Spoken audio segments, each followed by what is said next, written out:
Good morning and welcome back to my channel. My name is Sierra Marie and I have been wanting to do this video for so many months, but honestly, I have just been a little bit scared. It's taken me some time to formulate my thoughts and how I want to talk about this subject, but I feel like because it has just been constantly on my heart, it is something that I want to share. So in this video, I want to share my story with fighting with comparison and how I have come through that in this season to find the ultimate joy within myself and not externally. Everyone's journey is going to look a little bit different, and in no way is anything in this video intended to bring shame or guilt upon anybody. People are allowed to do whatever makes them feel beautiful. This is just my journey and what I have gone through personally. I really hope that there is one part of this video that you can take forward with you to continue becoming the best version of yourself and designing the life that you love. Comparison is the ultimate thief of joy. It's the club that everyone is invited to and nobody is accepted into. I believe that social media keeps us in a web of entanglement of comparison. Even if we aren't doing it consciously, I know that personally I was subconsciously comparing everything about myself to all of these influencers that I followed online. I think that social media can be such a great place to connect and share. There are a lot of wonderful things. It can be an incredible tool, but I also think it is a double-edged sword. We can compare our homes, our cars, our clothes, how we look, beauty standards, vacations, health, what we eat. Anything and everything is a game of comparison on social media. For me, I didn't even realize that I was stuck in this web of comparison until I started noticing that I was wanting things that were out of my character. For example, I started looking into lip fillers, which I had never talked about or thought about my entire life. And all of the influencers that I was following was getting lip fillers and sharing their experience. And I started looking into it. I totally got stuck right in the web. The spiral of always wanting and feeling the need to fit in, and sometimes changing things about ourselves that we wouldn't necessarily to get that. For the last 12 years, I have never left the house without mascara, not one time. Now, that may seem like such a small thing, but I was so insecure with the way that I looked without makeup that I refused to go in public without it. The pivoting thing for me was my boob job. Now, I never actually got my boobs done, but since I was a freshman in high school at 14 years old, I knew that one day it was set in my mind that I was going to get a breast augmentation. I just remember constantly comparing myself to people online. Even when you're shopping for clothes on websites, the models always have really big, full chests. And I feel like you're constantly just surrounded with that narrative. My chest was the first thing that I looked at when I looked in the mirror. I was always judging myself and thinking and wishing that they were different. And then of course, Victoria's Secret comes up with the iconic bombshell, adds 2 cup sizes where it's a thick, you could literally knock somebody out with it because this bra is so thick with padding.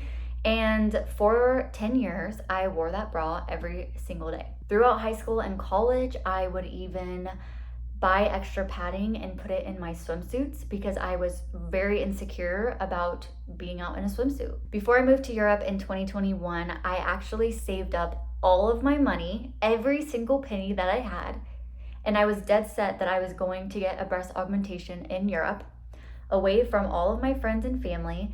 That way it could be done in secret, nobody would know. I could have a full recovery there, and then I would finally have my dream breast augmentation that I had been wanting since I was 14. I remember leading up to my move to Europe, I downloaded a virtual simulator where you could do before and afters of what your chest would look like basically. And I remember there were several times where I was hysterically crying because I was so overcome with how happy I would be and just what would that feel like and how amazing would that be that I would finally have that I had always wanted. And of course, I think these ideals aren't something that just happen overnight. These things that we feel and that we believe we aren't good enough or that don't make us good enough, I think is such a long journey. I believe that everybody experiences some type of bullying growing up, and I was actually bullied about my chest. Even my friends would make fun of me, saying I was in the itty bitty titty committee, and everybody would laugh and make fun that I had a small chest. I always laughed along with it, but I honestly think that that really started building this narrative in my head that I wasn't good enough and that was something I needed to change. Right before moving to Europe, I actually heard an amazing video, and in the video the person had said, if you were stranded on a desert island, would you still want this plastic surgery done? Would you still get the plastic surgery? That really stuck with me, and I started reflecting on that. Kind of thought it was interesting, but just moved on. I was dead set that I was getting this procedure. So in August of 2022, my husband and I had some visa complications as we were living in Romania, and we actually had to leave Romania for 3 months, and we were not able to return. So we decided we were going to take full advantage of that time and travel all around Europe, visiting so many different countries. We lived our lives to the absolute fullest, making so many memories together. And during that time, I actually purged social media because we were flying to a new country every single week, really exploring and walking around to all these different places. So social media was the last thing that I did. And I have to say that 3-month period with no social media was the happiest that I have been in my entire life. During that time, I was growing personally, spiritually. My marriage was becoming stronger. We were living our best lives, making memories that were gonna last the rest of our lives. During that 3 months, I couldn't take my whole entire makeup collection with me. So I had the bare minimum because we did carry-ons only and couldn't fit in all of my big size product. During that travel period, I really just lived so minimally and most of the time didn't even have makeup on. Once we got back from the 3 months, I went 2 weeks straight without makeup. This was the first time ever in my life that I was able to look in the mirror and loving the way that I was. I came back from that time with a completely full and fulfilled heart. I just realized that life is so much more than the way that we look.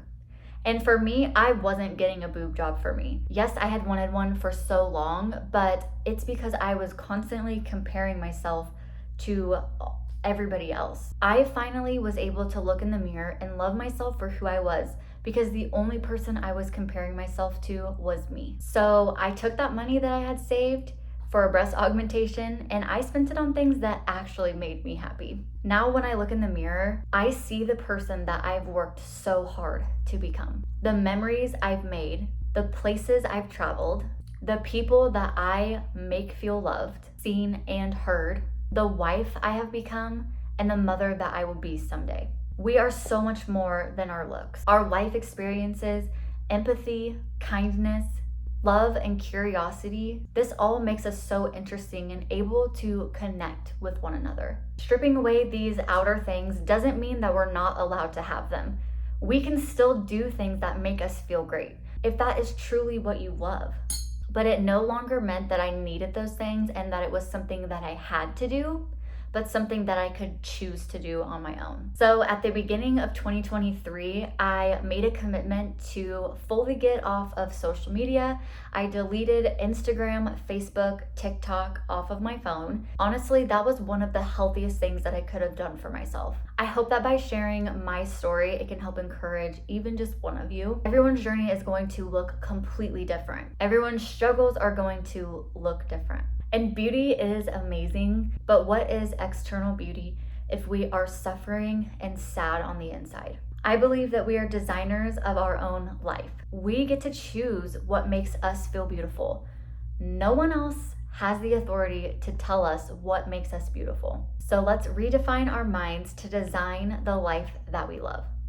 Thank you so much for experiencing life, learning, and growing with me today, and I can't wait to see you next time. Bye.